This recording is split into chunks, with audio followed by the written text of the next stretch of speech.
सिद्धे ध्रुवममलमणोभमं गतिं पते गोच्छामि समय पाहुण मिणमो सुध केवली भणिदम। पंच परमेष्ठी भगवान की जय। समयसार जी में आजीवाधिकार चल रहा है। आत्मा के रूप रस गंध वर्ण है या नहीं, शरीर कर्म नो कर्म है या नहीं, इसकी चर्चा इस समय चल रही है।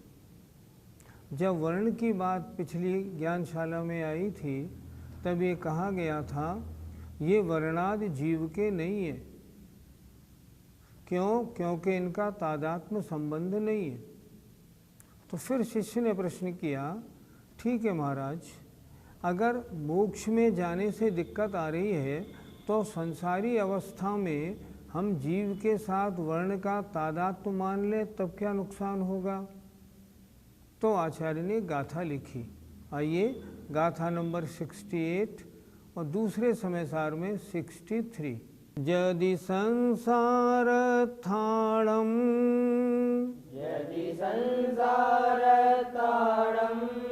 जीवाणं तुज्यहोन्ति वर्णादि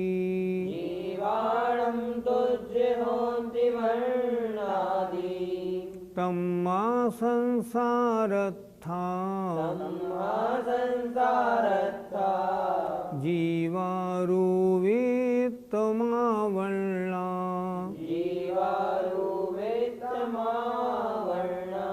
बोलिए, यदि संसारथाणं जीवाणं तुज्यहोन्ति वर्णादि तम्मा संसारथा जीवारुवेत्तमा वर्णा। यदि संसारथाणं जीवाणं तुज्यहोन्ति वर्णादि तम्मा संसारथा जीवारुवेत्तमा वर्णा। यदि, यदि माने यदि, संसारथाणम संसार में स्थित, जीवाणम जीवों में, तुझ तेरे मत में, होन्ति होते हैं, वर्णादि वर्णादिक, अर्थात तेरे मत में, एक एक शब्द को देखते चलें, तेरे मत में यदि संसार में स्थित जीवों में वर्णादिक होते हैं, तुमने अभी कहा था ना अगर संसारी के मान ले तो यहाँ कह रहे हैं तेरे मत में, तुझ तेरे मत में यदि संसार में स्थित जीवाणम जीवों में वर्णादिक होते हैं तो क्या होगा? तम्मा तब तो संसारथा संसार में स्थित जो जीवा जीव हैं ये रूवितम रूपीपने को आवरणा प्राप्त हो गए। फिर तो संसार में स्थित जो जीव हैं ये रूपीपने को प्राप्त हो जाएंगे। फिर एक बार देखिए जरा, यदि संसारथाणम संसार में स्थित जीवों में जीवाणम तेरे मत में वर्णादिक होते हैं, तू ये मानता है संसारी जीव के तो वर्णादिक हैं, सिद्धों में मत मानो तो तब कहते हैं तम्मा माने तब, संसारथा संसार में स्थित जीवों के, जीवा माने जीव, रूवितम रूपीपने को, आवरणा प्राप्त हो गए। फिर तो संसारी जीव क्या हो गए? रूपीपने को प्राप्त हो गए। अर्थ देखें इसका, यदि संसार अवस्था में तेरे कहने से जीव के साथ वर्णादिक का तादात्म्य मान लिया जाए तो संसारी जीव रूपी ठहरेगा। क्या मतलब हुआ? संसार अवस्था में अगर जीव के साथ हम वर्णादिक का तादात्म्य मान लें, अर्थात जीव गुणी है और वर्ण रूप रस गंध स्पर्श आदि उसके गुण है, तो जीव में हमेशा वर्णादिक माने जाएंगे। तो संसारी जीव कैसा हो गया? संसारी जीव रूपी हो गया। इससे नुकसान क्या होगा? इससे नुकसान ये होगा, जब जीव को मोक्ष होगा ना, तब संसारी जीव के वर्णादिक का तादात्म्य संबंध है। तादात्म्य संबंध कभी भी छूटता नहीं। फिर तो जो जीव माने जो आत्मा मोक्ष जाएगा ना, उसके साथ वर्ण रस वगैरह सब जाएंगे। क्यों? उनका उनके साथ तादात्म्य है। फिर तो पुद्गल को मोक्ष हो गया, जीव की क्या बात चले? वो बात ठीक नहीं बैठेगी। इसलिए संसार अवस्था में भी जीव के साथ वर्णादिक का तादात्म्य मानना संभव नहीं है, उचित नहीं रहेगा। पंडित जी, संसारी जीव तो रूपी है ही, फिर आपत्ति क्या? पिछली ज्ञानशाला में बताया था, कांच के नीचे नीला कागज रख लिया। अब कांच नीला हो गया, तो क्या कांच नीला है? नहीं, कांच नीला नहीं है। लेकिन कागज नीचे रखे जाने से कांच में नीलापन आया है। क्या वो नीलापन कांच का स्वभाव है? नहीं है। अब आत्मा के ऊपर लेते हैं। हमारे आत्मा ने संसारी अवस्था में जन्म लिया। जन्म लेते ही शरीर मिला। शरीर मिलने से हमने कहा ये रूपी है। लेकिन सोचो, आत्मा रूपी है या आत्मा को जो कर्मोदय से शरीर मिला है वो रूपी है? रूप किसका लक्षण है? रूप है पुद्गल का लक्षण। पुद्गल किसे कहते हैं? स्पर्श रस गंध वर्णवंतः पुद्गलाः। स्पर्श रस गंध और वर्ण वाले पुद्गल होते हैं। तो वर्ण वाला कौन हुआ? पुद्गल हुआ। अगर हम ये मान लेंगे कि संसारी जीव के वर्ण है, तो संसारी जीव फिर पुद्गल हो जाएगा। आप कह रहे हैं संसारी जीव तो रूपी है, संसारी जीव रूपी नहीं। अगर निश्चय से हम बात करें, कोई संसारी, हम और आप संसारी हैं, लेकिन क्या हमारी आत्मा स्वभाव से रूपी है? नहीं, स्वभाव से रूपी नहीं। संसार अवस्था में हमें जो शरीर मिला है, वह शरीर आपको दिख रहा है, आत्मा नहीं दिख रही। क्यों? आत्मा में रूपीपना नहीं होता। रूपीपना पुद्गल में होता है और शरीर पुद्गल से बना है। इसलिए शरीर को हम देख के ये कहते हैं कि हमको जीव दिख रहा है, जीव रूपी है, पर वास्तव में जीव रूपी नहीं। जीव को जो कर्म के उदय से शरीर मिला है वो रूपी है। कहने में क्या आता है कि जीव रूपी है। पहले एक उदाहरण बड़ा अच्छा आया था। जैसे रास्ते में कोई पथिक जा रहा है और वो लुट गया, तो क्या कहते हैं? ये रास्ता लुटता है। तो क्या रास्ता लुटता है या पथिक लुटता है? पथिक लुटता है। रास्ते में चलने वाला लुटता है। लेकिन कहते क्या है कि ये रास्ता लुटता है। उसी तरह रंग किसका है? रंग तो है शरीर का। कहते क्या है? जीव का रंग है। ये क्या है? ये व्यवहार ने के अनुसार ऐसा कहा जाता है। वास्तव में संसारी जीव रूपी नहीं। अब एक और विचार करते हैं थोड़ा।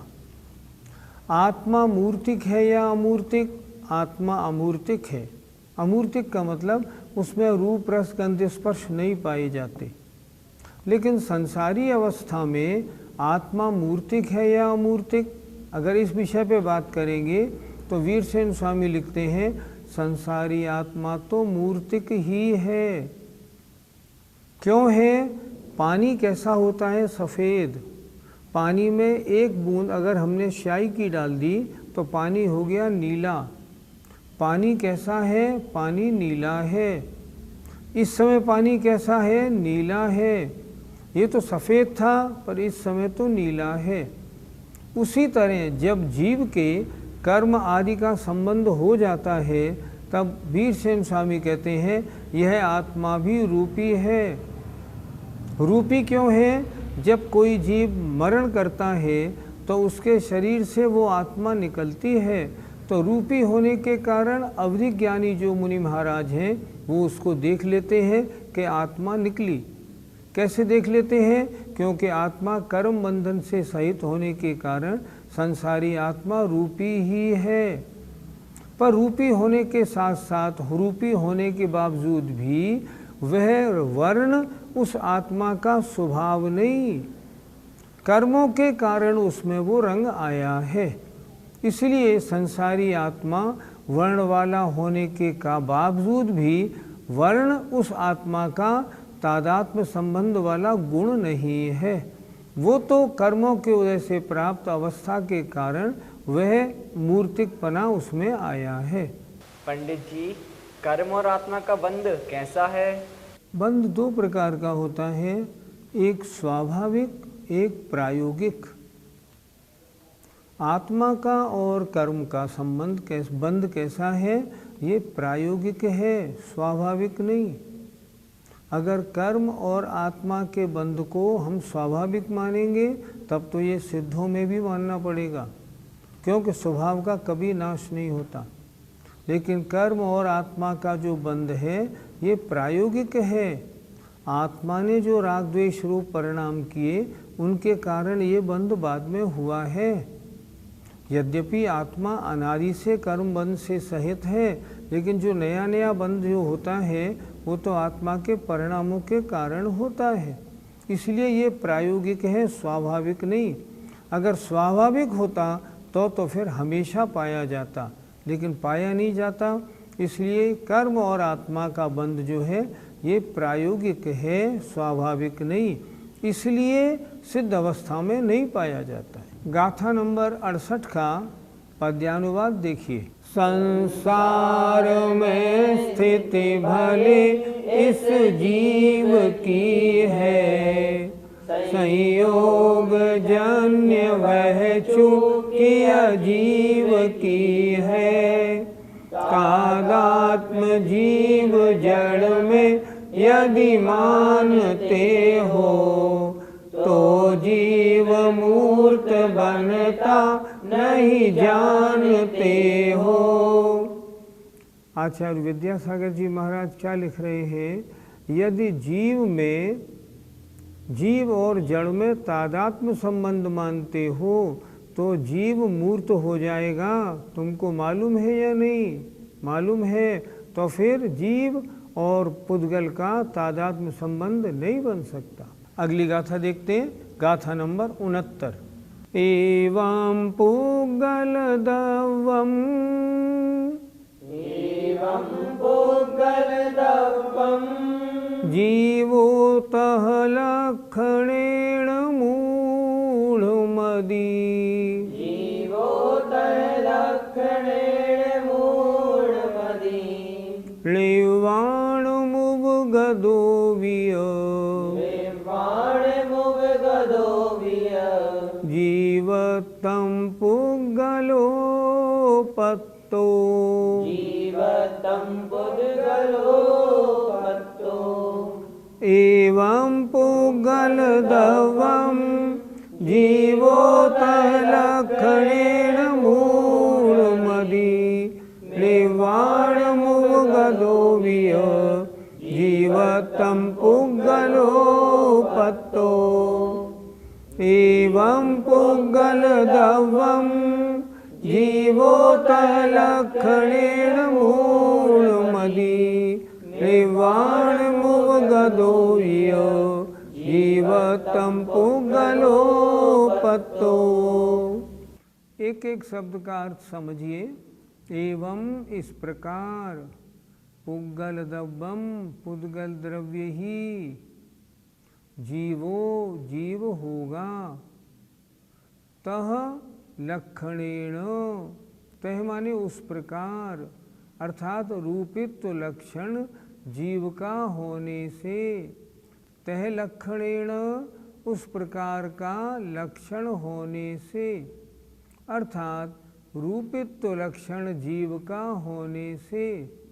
मूढ़मदी हे मूढ़ मते अर्थात हे दुर्बुद्धि, हे अज्ञानी जीव, जो तत्व के पदार्थों के स्वरूप को नहीं जानता वो मूढ़मती है।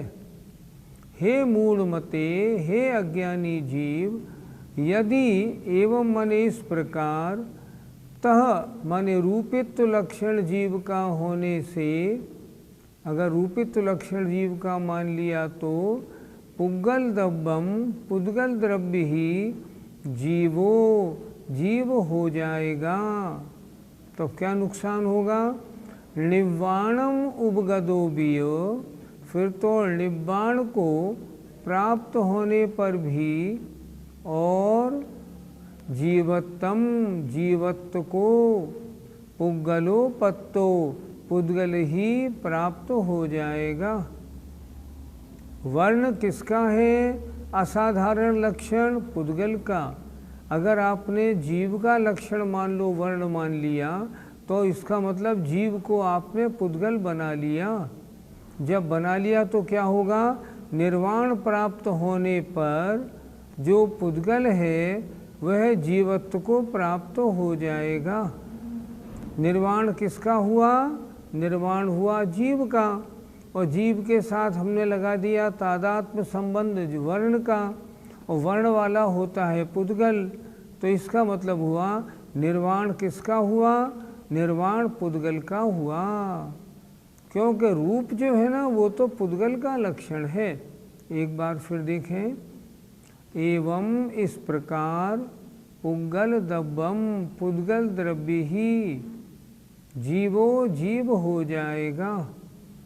तह लक्षणेन, अगर उस प्रकार रूपित्व लक्षण जीव का होने से, हे मूढ़मदी, हे अज्ञानी जीव, अर्थात हे अज्ञानी जीव, अगर तुमने इस तरह पुद्गल द्रव्य का लक्षण रूपित्व मान लिया, रूपित्व लक्षण जीव का रूपित्व लक्षण जीव का बना दिया, तब तो पुद्गल द्रव्य ही जीव हो जाएगा।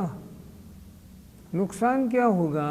निर्वाणम उपगतो बियो, फिर तो निर्वाण प्राप्त होने पर भी और जीवत्तम पुद्गलो, पुद्गल ही जीवत्व को, जीवपने को प्राप्त हो जाएगा। अर्थात निर्वाण होने पर जो जीव मोक्ष हुआ है ना जीव को, क्योंकि जीव का लक्षण बना दिया हमने वर्ण, और वर्ण लक्षण है पुद्गल का, तो जो निर्वाण किसको हुआ? निर्वाण तो पुद्गल को हुआ, ऐसा मानना पड़ेगा। और ये मानना किसी भी अपेक्षा से ठीक नहीं होगा। इसलिए जीव का वर्ण के साथ तादात्म्य संबंध घटता नहीं।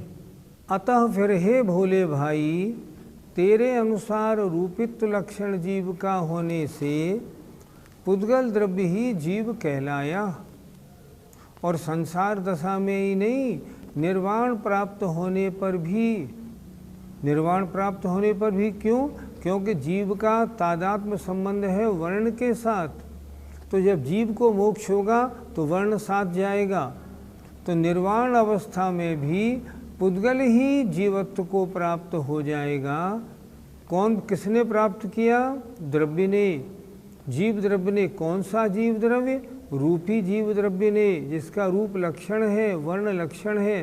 तो वर्ण लक्षण जीव का तो है नहीं, जीव का लक्षण तो अनंत दर्शन ज्ञान सुख है। तो वर्ण किसका लक्षण हुआ? ये हुआ पुद्गल का। तो मोक्ष किसको हुआ? वर्ण का, वर्ण वाले द्रव्य का। वर्ण वाला द्रव्य होता है पुद्गल। इसलिए फिर तो मोक्ष भी पुद्गल को हो जाएगा, और इसमें तो बड़ी भयंकर बाधा आएगी। पंडित जी, जीव कैसे पुद्गल हो जाएगा? अगर कोई चांदी को पीला कर दे, चांदी पीली हो जाए, फिर चांदी सोने में अंतर क्या रह जाएगा? कुछ भी अंतर नहीं रह जाएगा। उसी तरह वर्ण किसका है? पुद्गल का गुण है। और जीव में हमने वर्ण को मान लिया, तब क्या होगा? जीव और पुद्गल दोनों एक हो जाएंगे, क्योंकि इनमें अंतर कुछ भी नहीं रह जाएगा। इसलिए अगर वर्ण हमने जीव का गुण मान लिया तो जीव भी पुद्गल हो जाएगा, क्योंकि वास्तव में तो वर्ण पुद्गल का ही असाधारण गुण है, लक्षण है। जिसमें रूप रसगंध स्पर्श पाया जाए उसे पुद्गल कहते हैं। और रूप वाला अगर आत्मा जीव मोक्ष गया और वहाँ रूप सहित हुआ तो मोक्ष किसका हुआ? मोक्ष तो पुद्गल का हुआ। फिर तो बड़ी आपत्ति आ जाएगी। इसलिए रूप जीव का तादात्म्य संबंध वाला गुण नहीं हो सकता। गुरु रूप किसका है? रूप तो पुद्गल का है और पुद्गल का ही रहेगा। रूप का एक अंश भी जीव में नहीं आएगा। पंडित जी, मोक्ष में जीव के साथ वर्ण कैसे रहेगा? जहाँ गुणी होता है वहाँ गुण पाया जाता है। और अगर हमने ये मान लिया कि संसार अवस्था में जो आत्मा है उसमें वर्ण है, तादात्म्य संबंध है, तो जब वो मोक्ष में जाएगा तो वर्ण उसके साथ जाएगा और गुणी गुण का संबंध होने से आत्मा वर्ण वाला हो जाएगा। तो मोक्ष में भी जो आत्मा रहेगी वो वर्ण वाली होगी, क्योंकि उसका तादात्म्य संबंध मान लिया तो। पर वास्तव में ऐसा नहीं है। जितने भी भगवान सिद्धालय में विराजमान हैं वो अरूपी हैं, अमूर्तिक हैं, उनमें कोई रंग नहीं। रंग क्यों नहीं? कि रंग जो था ना वो तो संसार अवस्था में अन्य के कारण था और वो अन्य का कारण नष्ट हो गया, शरीर हट गया, अब वर्ण का क्या काम। आत्मा संसारी अवस्था में भी वर्ण वाली नहीं थी, लेकिन वर्ण के संयोग से वर्ण वाली कही जाती थी। और जब संसार अवस्था समाप्त हो गई, शरीर समाप्त हो गया और आत्मा ऊपर गई तो वर्ण का कोई संबंध नहीं। इसलिए आत्मा वर्ण वाला कभी नहीं हो पाएगा। मोक्ष में आत्मा जब भी जाएगा बिना वर्ण के जाएगा। और इसीलिए वर्ण को जीव का तादात्म्य संबंध मानने वाला गुण मानना ये बात घटती नहीं, अन्यथा सिद्ध भगवान भी रूपी हो जाएंगे। क्या हम स्वभाव से सिद्धों जैसे हैं? क्षुल्लक मनोहर लाल जी वर्णी ने पहले एक भजन बनाया था, बड़ा अच्छा, नाम था आत्म कीर्तन, आत्मा का गुणगान। उसकी 4 पंक्तियाँ थीं। मम स्वरूप है सिद्ध समान, अमित शक्ति सुख ज्ञान निधान, किंतु आश वश खोया ज्ञान, तो बना भिखारी निपट अजान। मम स्वरूप है सिद्ध समान, मेरा स्वरूप कैसा है? सिद्धों जैसा है। जितने गुण सिद्ध भगवान में प्रकट हैं मेरी आत्मा में शक्ति रूप से उतने गुण हैं, पर व्यक्ति उनकी नहीं हुई। क्यों नहीं हुई? उसमें लिखा उन्होंने नीचे, मम स्वरूप है सिद्ध समान, अमित शक्ति सुख ज्ञान निधान, किंतु आश वश खोया ज्ञान। राग द्वेष के चक्कर में पड़ करके मैंने अपना ज्ञान खो दिया, बना भिखारी निपट अजान, और भिखारी बना हुआ संसार में अनंत काल से भ्रमण कर रहा हूँ। हमारा स्वभाव तो सिद्धों जैसा है, लेकिन राग द्वेष के चक्कर में पड़ के वह सिद्धों जैसा स्वभाव कर्मों से ढका हुआ है। हम ऐसा प्रयत्न, ऐसा पुरुषार्थ नहीं करते जो वह जो ढकव है, जो ऊपर जो कवर है, आवरण है, वो हट जाए और मेरे गुण प्रकट हो जाएं, मेरी आत्मा के साथ लगे हुए कर्म नष्ट हो जाएं और मेरा स्वभाव प्रकट हो जाए। ऐसा हम प्रयत्न नहीं करते। क्यों नहीं करते? राग द्वेष में फंसे पड़े। गाथा नंबर 69 का पद्यानुवाद देखिए जो नीचे लिखा हुआ है। हो जाए मूर्त जड़ जीव अजीव होंगे, सिद्धत्व प्राप्त सबसे धन जीव होंगे। साम्राज्य मात्र जड़ का जग में रहेगा, संसार दुख फिर क्या शिव क्या रहेगा। फिर तो क्या लिखा आचार्य श्री ने, साम्राज्य मात्र जड़ का जग में बनेगा। फिर तो मोक्ष में भी जड़ पुद्गल और संसार में भी पुद्गल। फिर संसारिक दुख क्या होगा, मोक्ष क्या होगा, ये अंतर नहीं बन पाएगा। जय जिनेंद्र। इस कार्यक्रम के पुण्यार्जक परिवार हैं मानक चंद, कमला देवी, राकेश, नीतू, ऋषभ, सौम्या एवं आयुषी मुशरफ, B123, सेठी कॉलोनी, जयपुर, राजस्थान। स्वर्गीय श्रीमती अनंतमती मोतीचंद शाह की स्मृति में सुपौत्री आभा, आयुषी, सुपौत्र आदित्य, सुपौत्री मुग्धा, अभिजीत शाह, डॉक्टर केतकी, तुषार भट्ट, पुत्र श्री हर्षवर्धन, धन्य कुमार, पुत्र वधू रोहिणी, दयानंदा, पुत्री श्रीमती भारती, श्रीमती उज्ज्वला, डॉक्टर कल्पना, आशा, स्मिता, दीपमाला एवं समस्त वाडीकर परिवार। Arun Kumar Agarwal, Amrapali fashion, Renu Agarwal, Anushri Agarwal, Anshita Agarwal, B197 HIG, Nandgram, Ghaziabad. Garv Gautam Jain, सुपौत्र Ashok Kumar, Ratanlal Jain, नूतन, गौतम, प्राची, आदित्य, महिमा, सलोनी, निरंजन, अरहन, आराध्य, तारदेव, अंधेरी, मुंबई। श्री जनार्दन प्रसाद जी, श्रीमती पटंती देवी, मुकेश कुमार, साक्षी, हितार्थ, ईशा, मोना खंधार, श्री किशोर खंधार, श्रीमती सुषमा खंधार, परिमल खंधार, अहमदाबाद।